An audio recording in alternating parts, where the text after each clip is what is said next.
중2 8단원 열과 우리 생활에서 우리 지난 시간에는 온도와 열에 대해서 배웠고 오늘은 그 배운 내용에 이어서 열의 이동 방법에 대해서 이제 다뤄보겠습니다. 그래서 우리 지난 시간까지 배운 거 그리고 지금 듣고 있는 친구들이 알아듣는 내용은 온도와 열에 관한 거, 온도에 대한 개념과 열이 이동한다는 거.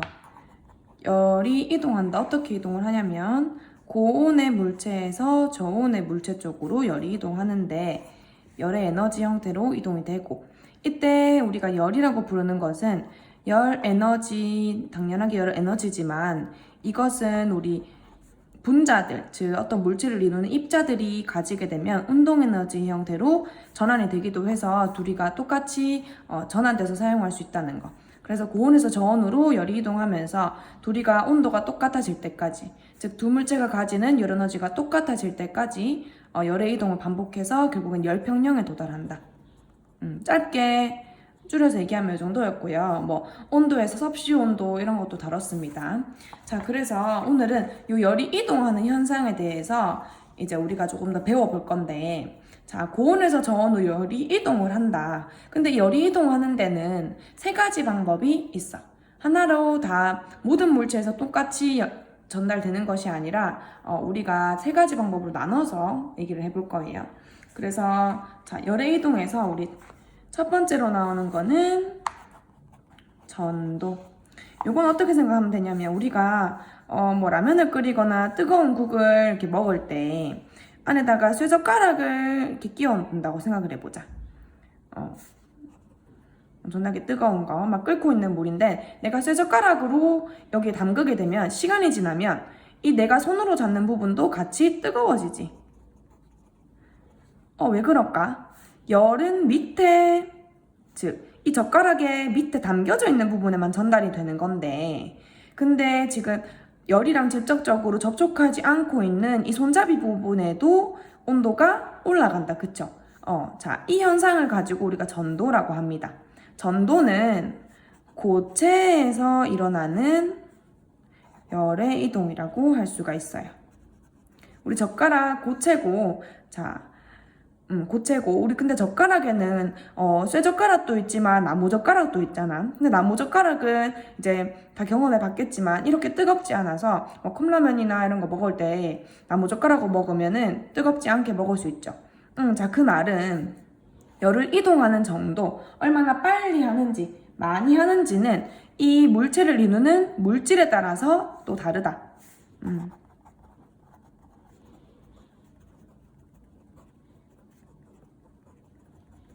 빠르기는 물질의 종류.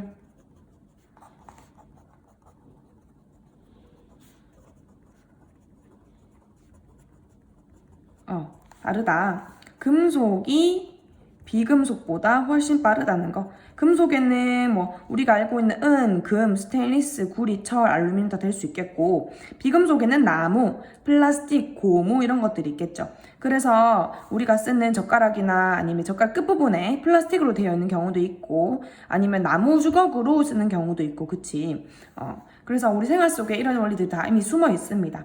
다시 설명을 하다, 다시 돌아가서 제대로 얘기를 해주면, 자, 고체에서 열이 이동하는 이 방법을 가지고 전도라고 한다. 전도. 자, 근데 전도가 그러면 어떻게 일어나는 걸까? 우리 고체라고 했잖아, 선생님이. 그러면은 이 어떤 물체, 열을 전달하고 있는 이 고체 물질을 확대를 해보면 안에 이렇게 다양한 원자들이 이렇게 이 물질을 이루는 원자들이 이렇게 존재하겠지.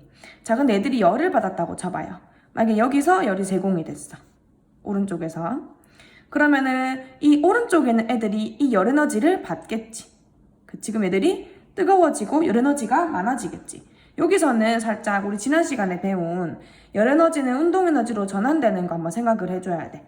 그러면은 얘들이 직접 열을 받아서 이 열을 받은 이 분자, 입자가 열 에너지를 얻게 되고 그 얻은 열 에너지는 다시 운동 에너지로 바뀌어서 애들이 더욱 활발하게 막 진동하면서 움직이고 운동하게 돼요.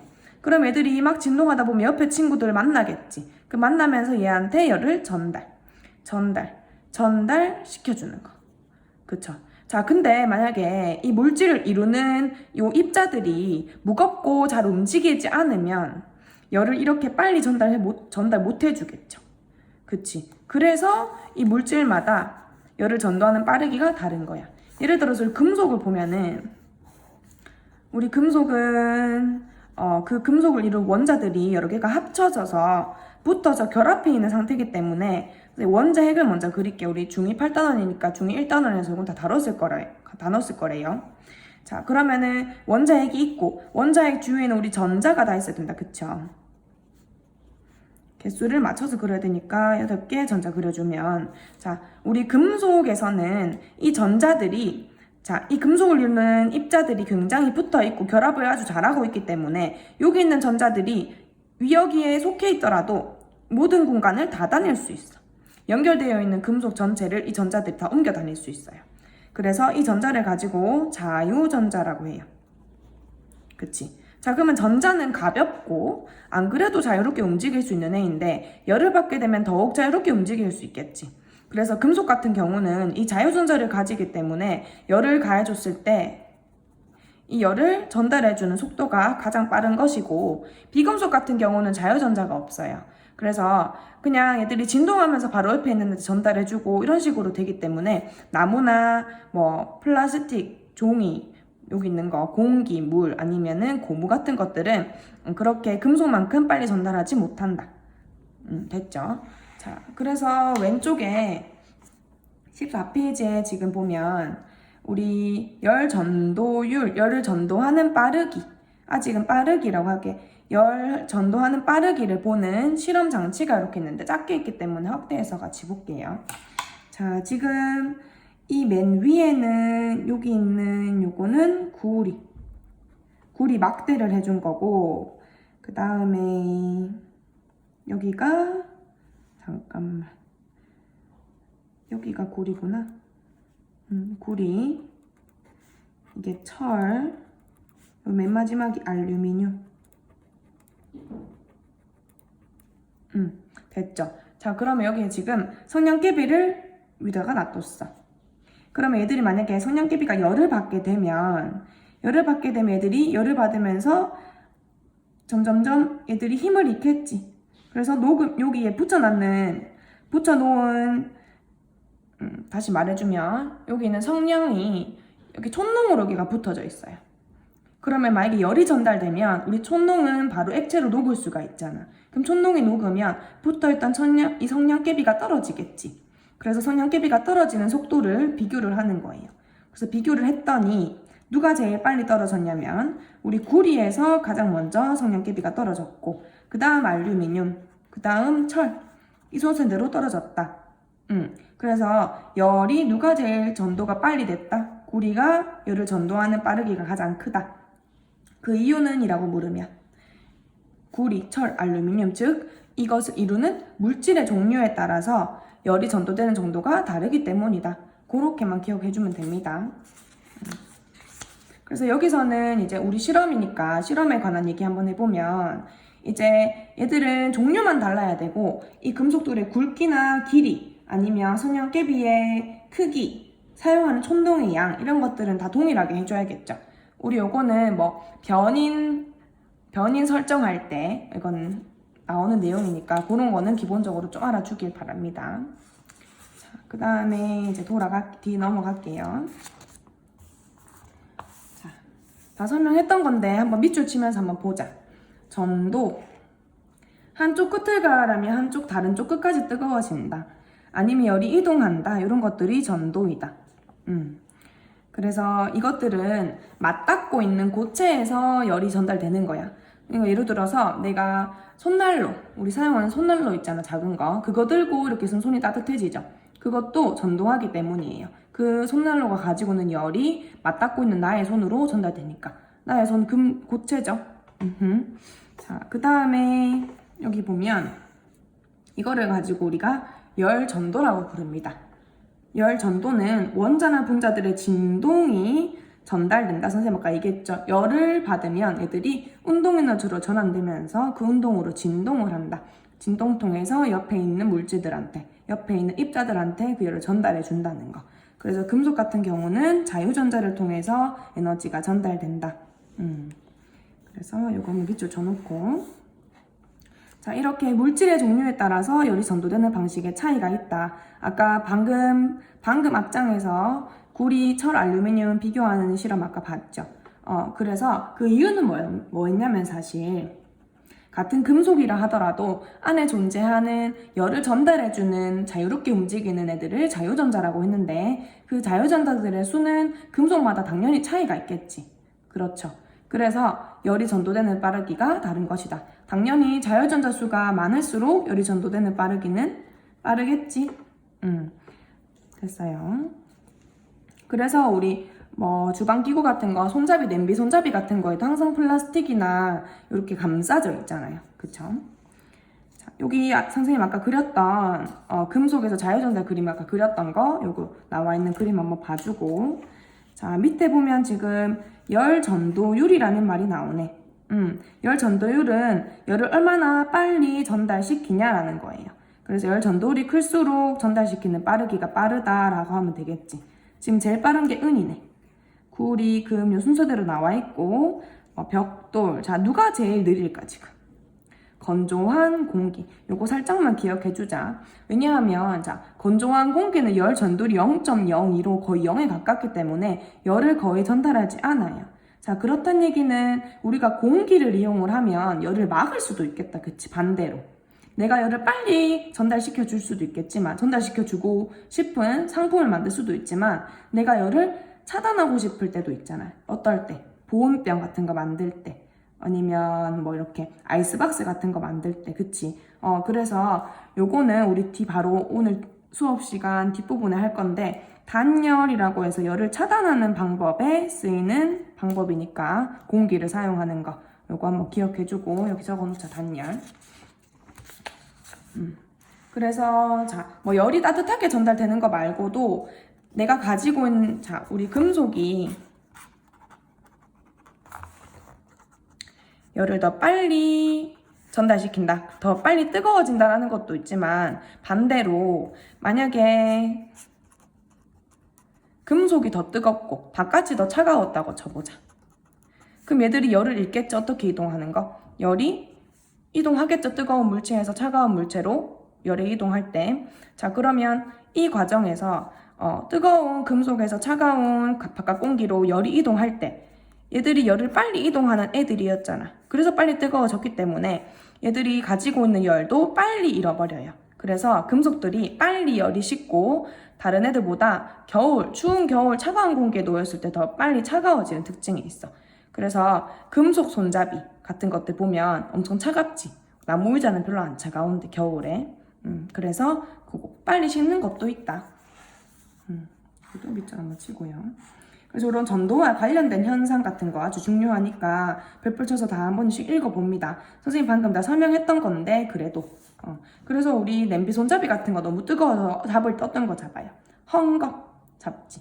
자, 여기서 하나 얘기를 해주면, 자, 물이 묻은 물수건이랑 물이 안 묻은 수건이랑 어떤 걸로 뜨거운 냄비를 옮겨야지 덜 뜨거울까? 바로 요거예요. 왜냐하면 그냥 수건을 이렇게 뭉치면 안에 뭐가 들었을까? 뭉쳐져 있는 수건 안에는 공기가 포함되어 있겠지. 근데 물수건은 물로 가득 차 있기 때문에 얘는 공기가 거기 들어가긴 힘들고 물로 거의 포함이 되어 있어. 근데 우리 공기랑 물 아까 열의 전도율 한번 다시 보면 여기 물은 없지만 자, 물도 거의 열 전도율을 하지 않는 거긴 하지만 공기가 가장 열 전도율이 적어요. 그래서 공기가 물보다 열을 더 느리게 열을 전달시키기 때문에 그냥 수건으로 냄비를 옮겨주는 게 더 수건을 뜨겁지 않게 잡을 수 있는 방법입니다. 이거는 나 알아주면 좋겠지. 색이 없더라도. 자, 그래서 눈이 잘 녹는 지붕이 좋을까? 우리 겨울에 눈이 잘 녹는다는 얘기는 눈이 어떻게 녹을까? 얘들은 안 녹아, 얘만 녹았잖아 지금. 그치? 왜 그러냐면 집 안은 따뜻하니까 집에 있는 열이 지붕으로 전달돼서 녹은 거지. 그 말은 뭘까? 내가 가지고 있는 열을 잘 잃어버린다는 얘기는 밖에 있는 열도 잘 가지고 온다는 얘기지. 그럼 여름에는 더 뜨겁고 겨울에는 열을 잘 잃어버리니까 더 잘 추워지겠네. 그럼 난방비도 많이 나오고 여름 에어컨비, 전기세도 많이 나오겠네. 그치? 그래서 열이 잘 빠져나가지 않도록 하는 형태의 집이 더 에너지 절약할 때 유리하다. 그거 얘기하는 거예요. 자, 그러면은 우리가 전도를 지금까지 살펴봤고 이번에는 두 번째 방법인 대류라는 거. 대류는 우리 많이 들어봤을 거야. 초등학교 때도 과학에 계속 나왔던 얘기고 사실 전도도 나왔었거든요. 자, 대류는 우리 아까 전도는 고체에서 열이 이동하는 거였잖아. 우리 대류는 액체나 기체에서 열이 이동하는 방법을 대류라고 합니다. 그래서 이 액체나 기체들 자기의 위치를 이동할 수 있는, 스스로 이동할 수 있는 애들을 가지고, 물질을 가지고 유체라고 불러요. 그래서 유체에서 일어나는 열의 이동을 대류라고 불러요. 그래서 우리 실험 먼저 보고 다시 설명해 볼게. 이것도 확대해서 봅시다. 자, 여기 가 부분을 보면은 여기는 지금 그냥 물을 놔두고 그 다음에 여기 얼음 이렇게 하고 가열하고 있는 거. 그 다음에 여기는 얼음을 맨 마지막에 놔두고 맨 밑에 놔두고 그 다음에 쇠솜을 중간에다 딱 끼워놨어. 그리고 여기에 물을 위에다 채웠어. 그러면 쇠솜에 가로막혀서 물이 좀 내려가지 않겠지.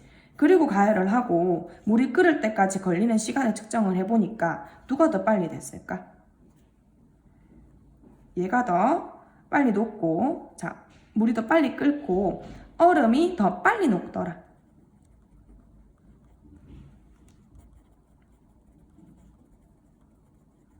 자, 그 말은 누가 더 빨리 열이 전달됐다는 뜻일까?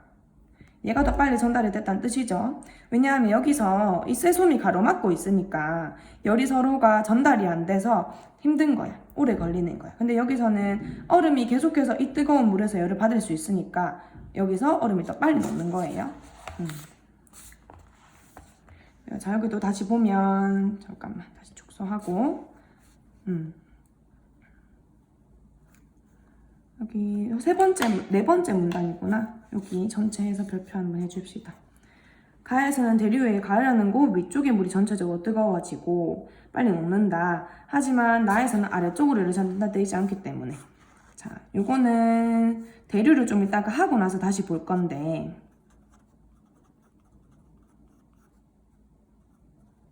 자, 이게 왼쪽이었고 물에 얼음 담겨 있는 거, 아까 오른쪽에 있는 거는 얼음 쇠솜 물이었어요. 근데 자, 얼음은 그러면 열 안 받나, 그치? 열 받는데, 그쵸?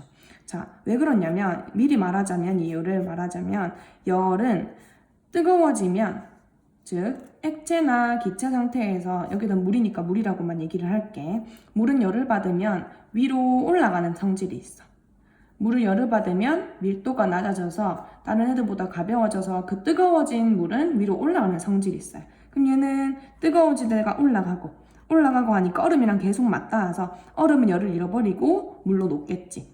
근데 여기서는 이 얼음이 열을 받는다고 해도 얘는 그냥 올라갈 뿐이죠. 그 다음에 물은 여기서 열을 받기는 하겠지만 위로 올라보내는데 얼음이 밑에 있기 때문에 얼음 입장에서는 물이 전달해주는 에너지를 못 받잖아.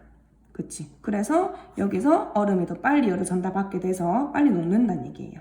그래서 우리 다시 대류를 요거를 가지고 한번 생각을 해보면, 일단은 자, 전도랑 똑같은 건 뭐냐면 직접 물질이 움직이면서 열을 전달한다는 특징이 있어. 그래서 다시 대류 적어볼게. 액체나 기체에서 열을 전달하는 방법이다. 유체다. 그리고 이거는 전도와 다른 점이죠. 차이점. 근데 또 같은 점은 뭐냐면 분자가 직접, 비슷한 점이라고 할 수 있겠네. 직접 이동하여 열을 전달한다. 아까도 우리 금속 같은 경우는 자유전자가 직접 움직였지. 그쵸? 근데 그거는 금속 안에서 이렇게 움직였던 거고, 대류는 이 액체들이 실제로 저기까지 움직이고, 기체들도 저기 실제로 걔네들이 물질이 움직일 수 있어. 하지만 금속들은 못 움직이죠. 금속 안에 있는 자유전자가 움직이지. 그렇게 뭔가 비슷하지만 살짝 다르다. 게다가 자유전자가 없는 비금속들은 직접 이동하지 않고 제자리에서 진동만 하면서 열을 전달시키지. 다시 한번 정리하고. 그래서 그런 점이 다르다. 그래서 대류를 이제 보면 어떤 경우가 이제 대류의 대표적인 예냐면, 우리가 물을 끓이는 예. 자, 물을 끓여. 그러면은 당연히 열이 밑에만 전달이 되는데 우리는 위에 물까지 다 따뜻해지지. 왜 그럴까? 여기 있는 물이 열을 받겠죠. 열을 받으면 열을 받은 분자들은 애들이 활발하게 움직이기 시작하고 그 분자 사이의 간격이 멀어져. 그러면 같은 질량인데 분자 사이 간격이 멀어지니까 질량은 같아도 부피가 커지죠. 그러면 이 전체값 질량분의 부피를 우리가 밀도라고 하지. 그러면은 밑에 있는 분모는 그대로인데 분자가 올라가니까 전체 밀도값도 올라가겠죠. 쏘리. 반대로 했구나. 실수했네. 부피분의 질량이지. 자, 그래서 질량은 그대로인데 밑에 분모가 커지니까 전체 값은 작아지게 되겠죠. 그래서 이거는 무시. 밀도가 작아지기 때문에 얘네들이 뜨거운 물은 위에 있는 아직 차가운 물보다 밀도가 작아진다. 그러면 위로 뜨기 시작하겠지. 위로 뜨면 얘들이 이동하니까 위에 있는 애들은 밀려나서 밑으로 내려오겠지. 그쵸? 내려오면은 이 차가운 애들이 내려오면 다시 열을 받아서 또 올라가고 이런 식으로 애들이 다 사이좋게 모두 같이 뜨거워지는 거예요. 여기서 지금 어떻게 했어? 물이 직접 이동했지. 그러면서 열을 전달했죠. 전달하면서 밀어주고 열도 받아서 올리고 요것들이 대류 현상이다. 요게 지금 만약에 이게 물이 아니라 알코올 램프가 있고 이렇게 그냥 공기를 가열해 주는 거라고 해도 공기도 이 역할을 할 거야. 여기 있는 공기는 따뜻해지면 위로 올라가고 차가운 공기는 내려오고 이런 식으로 공기도 순환을 할 겁니다. 그래서 우리 책에 밑줄 친 거 한번 보고 얘를 다시 한번 볼게요. 대류에서 액체, 기체와 같이 분자들의 위치가 바뀌어주는 상태를 유체라고 한다. 그래서 여기서는 직접 이동한다. 여기 작은 거 밑줄 한번 쳐주고 요거는 아까 쌤 설명했던 건데 다시 한번 더 봐주고요. 열을 받으면 활발하게 움직이면서 거리가 멀어진다. 그러면 사실 요 사이는 지금 안 적어놨지. 여기 책에 없죠. 부피는 증가하고 질량은 일정하니까 당연히 결국에는 밀도가 감소한다. 밀도 감소한다는 것만 알아주면 돼. 그래서 밀도가 줄어드니까 위로 올라간다. 그래서 그 자리를 다시 차가운 액체나 기체가 내려와서 채운다는 거. 자, 그러면 얘네들은 밀도가 감소해서 밀도 차이에 의해서 전달하는 거잖아. 근데 밀도라는 거는 결국에는 얘들이 얼마나 빽빽하게 있냐라는 거라서 무게, 중력이랑 관련이 있는 거거든. 그러면 중력이 없는 무중력 상태에서는 이 밀도 차이에 의해서 분리가 안 돼요. 그냥 다 돌고루 이렇게 떠 있을 뿐이야. 그래서 이 대류 현상은 무중력 상태는 일어나지 않겠지. 무게 개념이 사라져서 밀도 차이라는 게 없기 때문에. 여기 맨 밑에 밑줄 한번 쳐주자. 자, 그래서 뭐 난로 주위에 항연기가 이동하거나 뭐 이런 것들. 어떤 거 생각하면 되냐면 얘들아. 우리 이렇게 냄비나 이렇게 물 끓일 때 위에 김 같은 게 이렇게 올라가는 게 보이지? 이 뭘까요? 이 김이 눈에 보이는 김은 일단은 물방울이지. 근데 물방울이 뭔가 올라가서 사라지는 것처럼 보이잖아. 왜 올라갈까? 그리고 왜 생성되는 부분도 올라올까? 뜨거워진 수증기 기체지. 기체가 뜨거워지면 위로 올라가면 상승하면 밀도가 낮아지기 때문에 밀도가 낮아져서 올라가면서 물방울로 응결되기 때문에 우리 눈에는 움직이는 그 모양이 보이는 거야. 움직이는 방향이. 절대 밑으로 내려오지 않지 항상 올라간다. 그래서 요거는 적어놓자. 따뜻한 공기 또는 물이겠지. 얘는 어디로? 가벼워서 위로. 가벼움으로 상승. 그 다음에 차가운 공기 혹은 물은 무거움으로 하강, 가라앉는다. 그치? 사실은 가볍고 무거운 게 아니라 뭔 차이다? 밀도 차이다. 밀도 차이라는 거 알아줘야 돼. 근데 이렇게 적어 놓으면은 그냥 얘기하기 편하니까 적는 거예요. 밀도 감소. 둘 다 알아주기. 그래서 가끔씩 어떤 문제집은 가볍다 무겁다라고만 나오는 경우가 있거든. 근데 실제로 그건 아니지. 왜냐면 양이 줄은 게 아닌데. 밀도 얘기입니다. 자, 그러면 이거를 생각해보면 얘들아, 우리가 방에 에어컨이나 난로를 설치하는 위치를 생각을 할 수 있겠지. 일단은 난방 어디다가 해야 될까? 난방기 설치할 때 따뜻한 공기는 위로 상승하는 성질이 있잖아. 그럼 내가 만약에 난방기를 위에다가 설치를 해. 여기 천장 위에다. 여기 지금 방의 위고 방의 아래야. 뭐 너네가 이렇게 서 있다고 쳐보자. 그러면은 따뜻한 공기가 나오면 상승하니까 계속 위에만 이렇게 머무르겠죠. 위에만 따뜻해지니까 의미가 없지. 그쵸? 그래서 난방기는 어디 설치해야 될까? 아래에 설치해야 된다. 그러면은 에어컨은, 차가운 공기가 나온 에어컨은, 자, 에어컨을 만약에 내가 아래에 설치하게 되면 차가운 공기는 무거워서 하강하니까 밑에 잘 머무르겠지. 근데 안 그래도 밑으로 머무는 애들을 내가 밑에만 설치하면 밑에 공기만 차갑고 위에는 여전히 덥겠죠. 그래서 에어컨은 위에 설치해야 된다. 방이 위쪽에 설치해야지 여기에 공기가 차가워지면 내려오고 다시 뜨거운 공기는 밀려 올라와서 애들이 식혀주고 내려오고 대류를 통해서 공기를 시원하게 하거나 아니면 따뜻하게 해줄 수 있다. 그래서 여기 책에 보면 뭐 냉동실의 위치도 있거든. 냉동실이 위에 올라와 있는 경우는 냉동실이 더 이제 차갑잖아요. 그러면은 차가운 공기가 좀 밑에 머무니까 냉장고랑 냉동실이랑 즉 냉동실과 냉장실이 부딪혀 있는 요 면, 경계면에 차가운 공기가 조금 모이니까 냉장실을 조금 더 차갑게 할 수 있다라는 얘기지. 그치? 근데 요즘에는 냉동실이 이제 밑에 있는 것도 많지. 근데 그래도 뭐 냉장실에 있는 차가운 공기가 밑에 오니까 냉동실을 조금 더 차갑게 해줄 수도 있겠죠. 난방기구를 아래쪽에 놓는다. 그래서 또 대류에서 다른 현상이 뭐가 있냐면 우리 해류풍이 있어요. 해류풍. 해류풍은 다 들어봤을 건데, 다 했을 건데 다시 해주면, 자, 사실 해류풍은 이제 대류에 의해서만 일어나는 것은 아니에요. 두 가지를 볼 건데 아지랑이랑 해류풍 볼 거거든. 자, 해류풍은 우리 낮에, 해가 떠 있는 낮에, 이건 바다, 육지야. 자, 우리 낮에는 해가 이렇게 떠 있죠. 그럼 육지의 모래랑 바다랑 누가 더 먼저 달아오를까? 누가 더 먼저 온도가 빨리 올라갈까? 육지가 더 빨리 올라갑니다. 자, 왜 그러냐면 여기서 나오는 개념 하나가 더 있어요. 비열이 나와요. 비열은 얼마나, 자, 빌면은 그 물질 1g을 1도씨 올리는 때 드는 열량이야. 그러면은 1도씨 올리는 데 드는 열량이 크면 오래 걸리겠지. 온도가 올라가는데. 열량이 작으면, 비열이 작으면 온도를 빨리 올려주겠죠. 자, 그래서 우리 바다를 이루는 물이 비열이 크고 모래는 물에 비해서 비열이 작아. 그러면 비열이 큰 물이 온도가 잘 안 올라가니까 더운 낮에는 온도가 잘 올라간 육지가 더 뜨거워지겠지. 그럼 여기는 고온이 되고 여기는 저온이 되겠지. 그럼 여기가 고온이야. 육지가 고온이면 이 육지 위에 있는 공기들은 온도, 열을 받겠죠. 열을 받아서 어떡할까? 위로 상승. 맞지? 이거는 뭐야? 요게 지금 대류랑 관련된 내용이죠.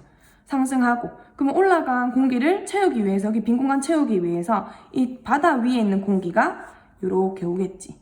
그래서 요거는 뭐 육지에서는 지금 고온 때문에, 고온이라서 공기가 올라가서 뭐 저기압이 형성되고, 그 다음에 바다 쪽에는 고기압이 형성된다. 저온이기 때문에 공기가 가라앉아서.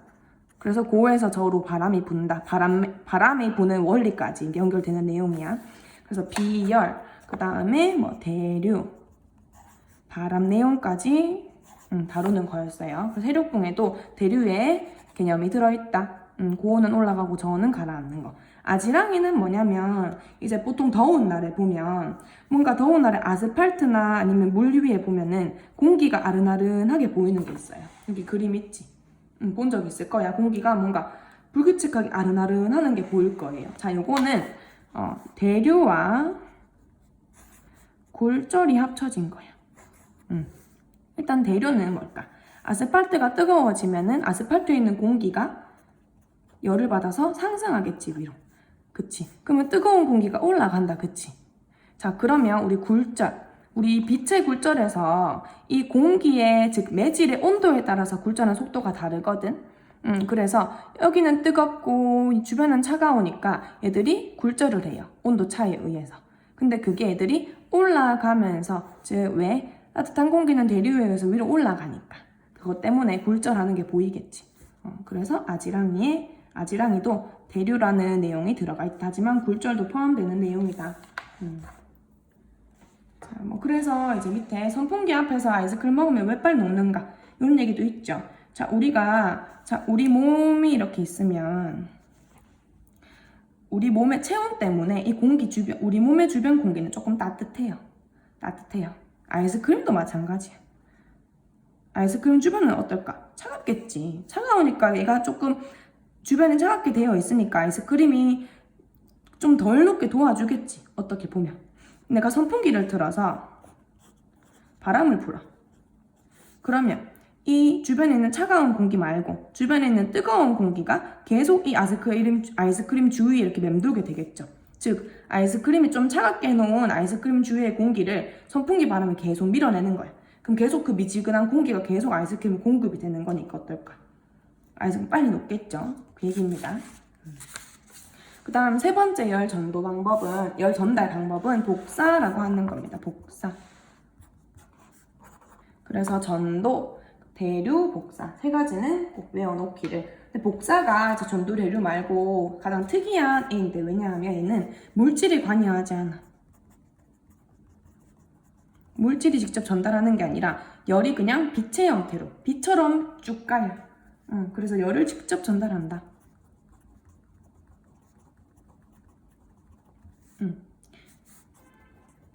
빛처럼 전달한다. 그렇게 생각하면 됩니다. 그래서 우주 공간에서는 실제로 빛과 같은 속도로 열을 전달할 수 있어. 자, 이거 어떻게 이해하면 되냐면 자, 우리 태양이 저기 멀리 있잖아. 그치? 지구가 이렇게 있어요.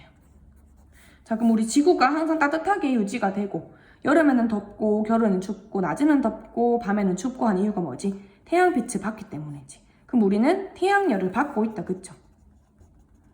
근데 우리 태양과 지구 사이는 여기는 우주잖아. 우주 공간은 뭐지? 진공이야. 진공이 무슨 말이죠? 아무 물질도 없다는 얘기잖아. 아무 물질도 없는데 지금 열이 전달되네. 우리 아까 전도랑 대류에서는 물질이 직접 진동하면서 아니면 이동하면서 열을 전달시켰는데 여기는 물질이 없는데도 열이 전달되죠. 빛이랑 같이 전달됩니다. 그래서 이거를 가지고 복사라고 한다. 자, 그러면 이 태양열이 지금 전달되지. 태양열이 그러면 복사된다라고 할 수 있겠지. 그러면은 이 열 복사에 의해서 전달되는 이 따뜻한 에너지를 가지고 복사 에너지라고 불러. 복사 에너지. 그래서 이 복사 에너지는 당연히 온도가 높을수록 더 많은 복사 에너지를 내보낸다. 그렇겠지? 그쵸? 그렇습니다. 자, 그 다음에 또 어떤 얘가 있냐면 우리 난로 같은 거 켜놨어. 난로 켜놨어요. 난로에 그냥 내가 직접 달지 않고 손만 이렇게 가까이 해도 어때요? 따뜻하지? 왜? 여기서 열이 오기 때문에. 복사해서 전달되기 때문에. 그래서 이렇게 복사를 통해서 오는 열을 가지고 복사열이라고 부르고 이때 전달된 에너지가 뭐다? 복사 에너지다. 그래서 사실 모든 물체는 다 복사열을 방출하고 있고 복사 에너지를 방출하고 있어. 무슨 말일까? 자, 복사 에너지는 온도가 높을수록 더 많은 복사를 내보냈다. 그치? 그럼 온도가 10도더라도 10도에 해당하는 에너지를 보내겠죠. 그럼 우리 사람 같은 경우는 어때? 사람은 36.5도, 37도쯤이잖아. 체온이. 자, 그러면은 나는 내 체온에 맞는 복사 에너지를 내보내고 있는 거야. 그치? 그러면은 우리가 혼자 있을 때보다 친구들이 옆에 이렇게 붙어 있으면 조금 겨울에 덜 춥잖아. 방에 사람이 많으면 조금 온도가 올라가잖아. 그게 왜 그럴까?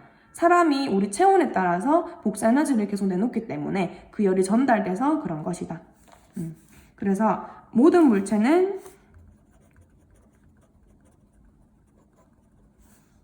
복사 에너지를 그 체온에 따라서 가지고 있는 온도에 따라서 다르게 방출하겠지. 자, 그래서 여기 보면은 적외선 사진. 물체가 방출하는 복사 에너지를 우리가 딱 본 거예요. 그래서 적외선 카메라도 있죠. 그래서 밤에는 다 불이 다 꺼지면 안 보이니까 적외선 카메라를 설치해서 움직이는, 열을 감지해서 이렇게 움직이는 거 보는 거지. 그래서 동물들 움직이는 거 볼 수도 있고 이렇게 볼 수 있다. 그래서 선생님이 방금 복사와 관련된 현상은 3개 다 말해줬어. 난로, 그 다음에 햇볕, 그다음에 겨울에 교실에 혼자 있을 때보다 많은 학생들이 있을 때 더 따뜻하다. 이런 것들, 현상들은 다 한 번씩 읽어보고 알아줘야 됩니다. 자, 그 다음에 복사된 열을 받는 정도가 다른 법이 있어요. 자, 자, 여기 읽어보면 복사는 열을 내보내는 것만으로 쓰는 것이 아니다. 열을 내보내는 것만으로 쓰는 것이 아니라 열을 받기도 한다. 그 얘기. 그래서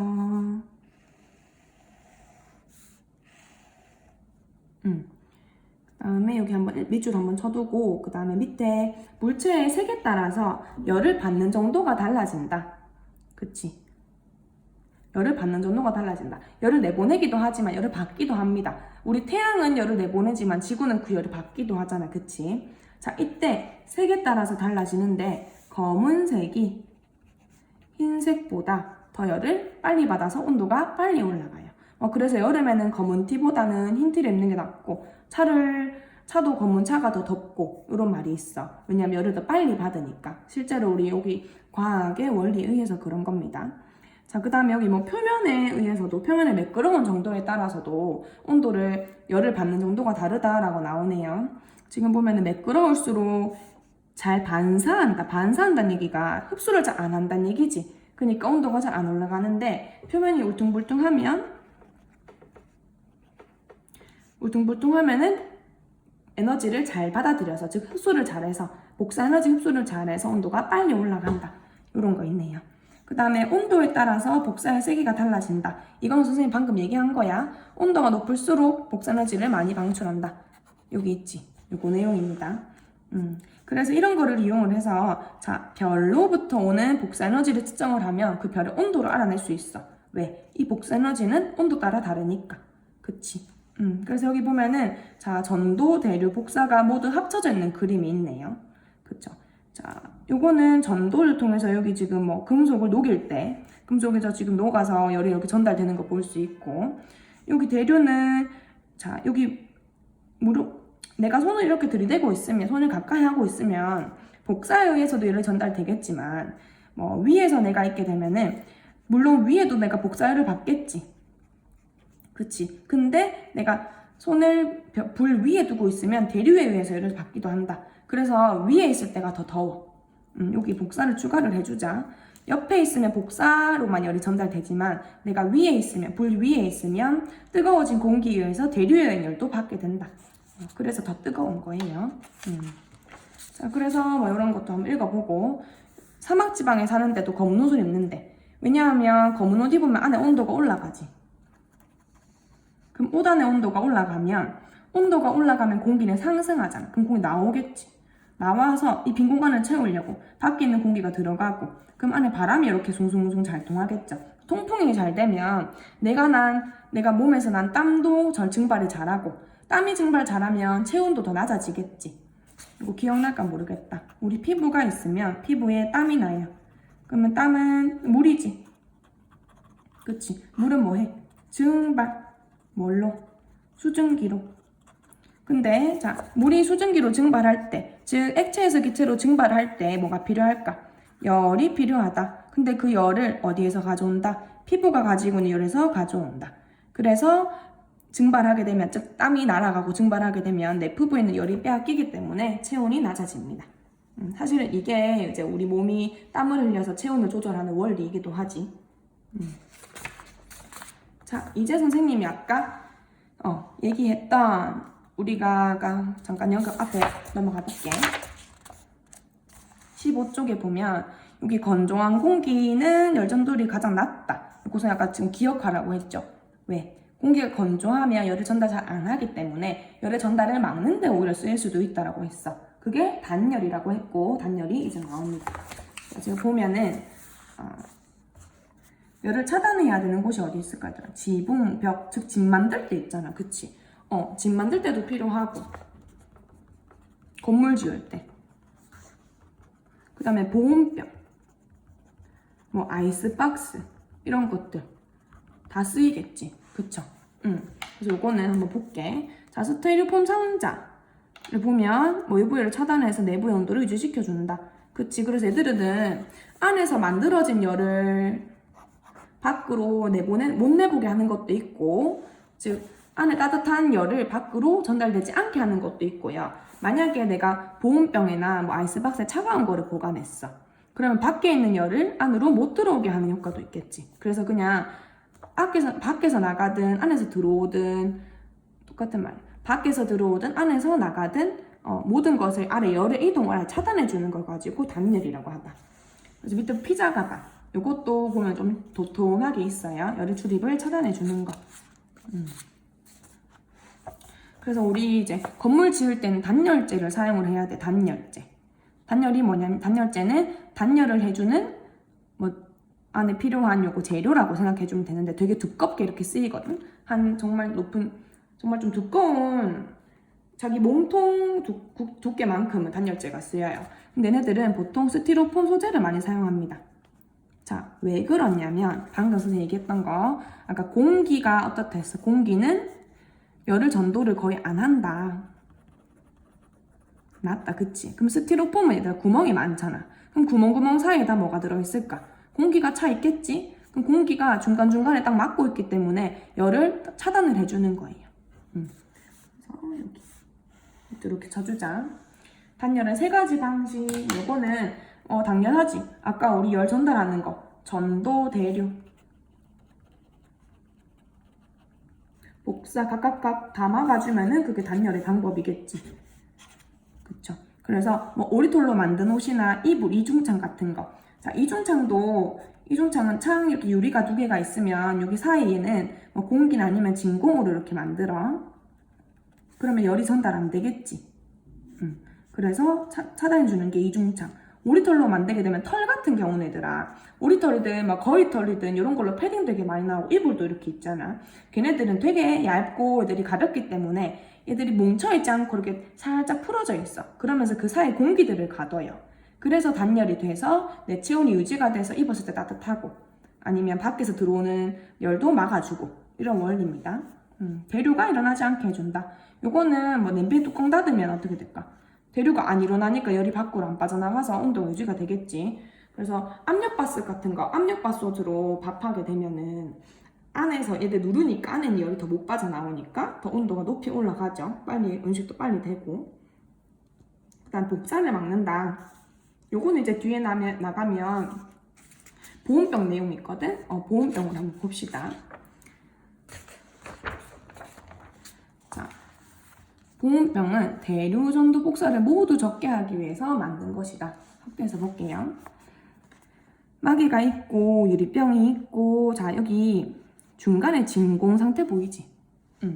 아예 공기를 없애줬어. 그럼 진공 상태에서는 아예 뭐 열이 전도, 대류, 복사가 아예 안 되기 때문에 근데 진공 상태에서 되는 건 복사잖아, 그치? 그래서 복사도 막기 위해서 이 안쪽에 은으로 도금을 해요. 안쪽에. 그럼 어떡할까? 은은 반사를 많이 하기 때문에 빛을 흡수를 잘 안 해. 그래서 즉 빛의 형태로 아까 열이 전달되는 게 복사라고 했잖아. 그럼 유리병 안에 들어있는 게 뭐 뜨거운 물이다. 그럼 얘들이 가지고 있는 열을 은으로 전달이 만약에 됐더라도 복사 형태로 전달이 됐더라도 은은 받아들이지 않고 다시 반사를 시키는 거야. 그럼 물이 계속 따뜻하게 유지가 될 수 있겠지. 그래서 여기 진공으로 하는 이유 별표하고 공기에 의한 열의 전도를 방지하기 위한 것이다. 그리고 뭐 속병을 보호하기 위한 외장이 입혀져 있다. 그런 얘기도 다 보이죠? 그래서 뭐 이렇게 우리가 마개를 열게 되면 여기는 바깥이랑 바로 이어져 있잖아, 그치? 여기는 진공으로 만들어 놓을 수가 없잖아, 마개 부분은. 여기는 우리가 먹어야 되니까. 그래서 여기를 최대한 좁게 해준다. 그래서 그 보온병 같은 거 보면은 입구가 굉장히 작고 막 넓게 있다고 하더라도 안에 들어가는 양이 별로 안 되지, 보온병은. 왜냐하면 이렇게 두껍게 벽에서 만들어져 있기 때문에, 이중으로 되어 있기 때문에 그런 겁니다. 다시 확대할게요. 그래서 외부의 온도가 높은 경우에는 외부로부터 복사를 반사하여 열이 보온병으로 흡수되는 것을 방지하고, 외부 온도가 낮을 경우에 즉 뭐 추운 겨울날 뜨거운 거 가지고 갈 때는 내용물로부터의 복사를 반사하여 나오는 거를 반사해서 열이 밖으로 나가는 것을 막아준다. 됐죠? 자, 뭐 외부의 온도가 높은 경우는 여름에 내가 안에 차가운 얼음 넣어서 음료수 들고 다닐 때 얘기하는 거겠지. 그러면은 외부로부터 오는 거를 외부로부터 올 때 보통 보온병은 어때요? 다 이제 여기 은이 또 이렇게 있으니까 은이 바깥으로 이렇게 다시 반사를 시켜주겠지. 아이스박스는 보면은 얘는 스티로폼을 사용합니다. 스티로폼은 아까 선생님이 얘기했다시피 많은 공기를 포함하고 있어서 열의 이동을 줄여준다. 그 다음 아까 단열재로 사용됐다. 요것도 있고 아이스박스에 있는 음식물을 차갑게 하려면 얼음을 위쪽에 넣어야 된다고 하네요. 우리 보통은 아래에 이렇게 넣어놓고 음료수 넣는 경우 많잖아. 근데 얼음을 이제 우린 배웠으니까 음료 위에 놔둔다. 그래서 차가운 공기가 밑으로 가서 전체적으로 차가운 게 유지가 될 수 있도록 해줍시다. 그래서 이중창 단열 효과 봐주면 되고, 밑에 뭐 폐열의 활용, 자 뭐 버려지는 열, 우리 보통 이제 기계나 이런 거 돌리면 굉장히 열이 많이 발생하잖아. 그런 것들을 전기 에너지로 바꿔줘서 전기를 만들어내거나 아니면 차라리 그걸로 난방을 하거나 이런 식으로 폐열을 활용을 할 수가 있다. 그래서 여기 뭐 열병합 발전, 태양열 발전, 태양광 발전, 태양열 이용해서 난방하는 거. 태양열 발전이라고 되어 있으면 얘들아, 발전은 다 뭐냐면 전기 만드는 거예요. 알겠지? 그래서 이거 다 읽어보면 됩니다. 자, 그래서 온실효과 나오는데 이거는 아까 이제 태양 복사 얘기한 거 그거 이어서 한번 생각을 해주면 돼요. 자, 지구가 있고 태양이 여기 있어. 그러면 태양에서 뭐가 와? 열이 오지. 무슨 형태로? 복사의 형태로. 그래서 태양이 지구한테 주는 복사열에 의한 에너지를 가지고 태양 복사 에너지라고 합니다. 알겠죠? 자, 근데 우리 지구는 이 받은 태양 복사 에너지를 다시 다 흡수하지 못하고 그대로 반사시켜요. 우리가 쓰는 건 가시광선만 쓰고 반사를 시킵니다. 자, 그래서 지구가 다시 내보내는 에너지, 열의 형태로 복사 형태로 다시 내보내요. 이거는 그러면 지구 복사 에너지라고 하겠지. 그쵸? 다 열입니다. 열. 자, 근데 태양에서 오는 거는 얘들은 거의 모든 종류의 전자기파를 다 가지고 있기 때문에 단파 복사라고 해요. 뭐냐면 파장이 짧다는 건 에너지가 크다는 얘기거든. 굉장히 많은 빛을 가지고 있다. 근데 우리가 지구가 다시 얘들을 반사시켜서 지구 복사 에너지를 내놓게 되면 이거는 장파 복사가 돼요. 파장이 길어진다는 얘기야. 자, 이렇게 돼버리면 자, 얘들은 거의 가지고 있는 게 적외선을 대부분을 적외선밖에 없거든. 얘는 태양 복사 에너지는 뭐 적외선, 자외선, 가시광선 다 가지고 있어요. 다 배웠으니까 자세히는 안 할게. 자, 그러면 이게 문제가 되는 건 뭐냐면, 문제는 아니지만, 자, 우리 지구는 누가 감싸고 있어? 대기가 감싸고 있지. 이 대기 중에서도 수증기, 그리고 위에 적을게. 이산화탄소, 메테인, 요거 세 개의 이 기체들은 이 장파 복사 적외선을 다 흡수를 시켜요. 그럼 밖으로 안 나가고 거의 다 흡수가 된다. 그치? 그럼 얘들이 머금고 있다가 흡수했다가 얘들이 뭐 꿀꺽 삼켜서 어디 사라지나요? 그렇지 않아. 열이 흡수가 되면 시간 지나면 다시 얘들이 열을 내뱉게 돼요. 그래서 얘를 먹고 있다가 다시 내뱉겠지. 그쵸? 그래서 결국에는 나가려고 하는 열을 막아서 안으로 다시 내보내주는 거니까 지구는 따뜻해지겠지. 그래서 이거를 가지고 따뜻한 방효과다라고 해서 온실효과라고 합니다. 그래서 온실효과는 긍정적인 효과예요, 사실. 왜냐하면 지구 대기가 지구 복사 에너지를 흡수했다가 방출해서 온도를 따뜻하게 유지시켜주는 거거든. 그치? 온실효과가 없어서, 만약에 대기가 없어서 온실효과가 없잖아. 그러면 일교차가 거의 200도씨까지도 날 수 있어. 다른 행성들의 예를 보면. 근데 우리 지구는 일교차가 그렇게 심하지 않고 생명체가 살기에 좋은 일교차 온도를 가지고 있지. 그 이유가 온실효과 때문이에요. 자, 근데 만약에 이 온실효과가 너무 많이 일어나면 어떻게 돼? 과도하게 일어나게 되면 지구 온도가 계속 올라가겠지? 그렇죠. 그래서 온실효과가 과도해지면 지구 온도가 비정상적으로 증가한다. 요거를 가지고 지구가 따뜻해진다. 지구온난화라고 합니다. 많이 들어봤지? 지구온난화의 정의는 이거다.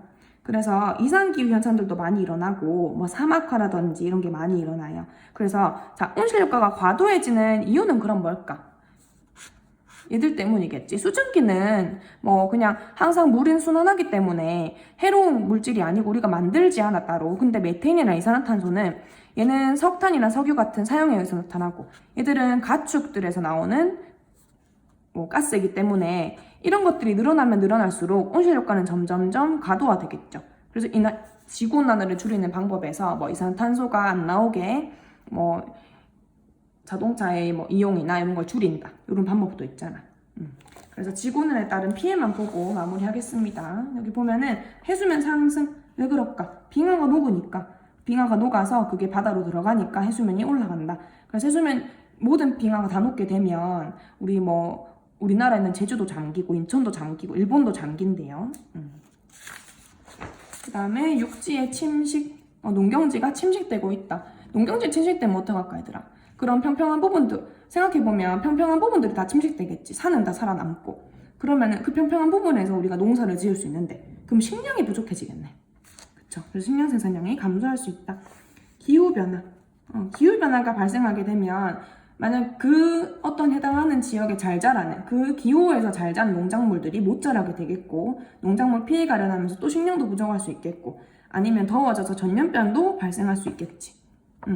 그 다음에 사막화도 가속된다. 여기 사막화도 지금 보면 뭐 중국, 미국, 스페인까지 사막화가 되고 있는 곳이 많습니다. 지금 벌써 진행이 되고 있어. 그래서 굉장히 기후변화나 지구온난화가 요즘에 중요한 이슈로 떠오르고 있죠. 그래서 이렇게 마무리하겠고 중요한 얘기 많이 나왔으니까 다 외워놓고 이해하기 바랍니다. 수고하셨습니다.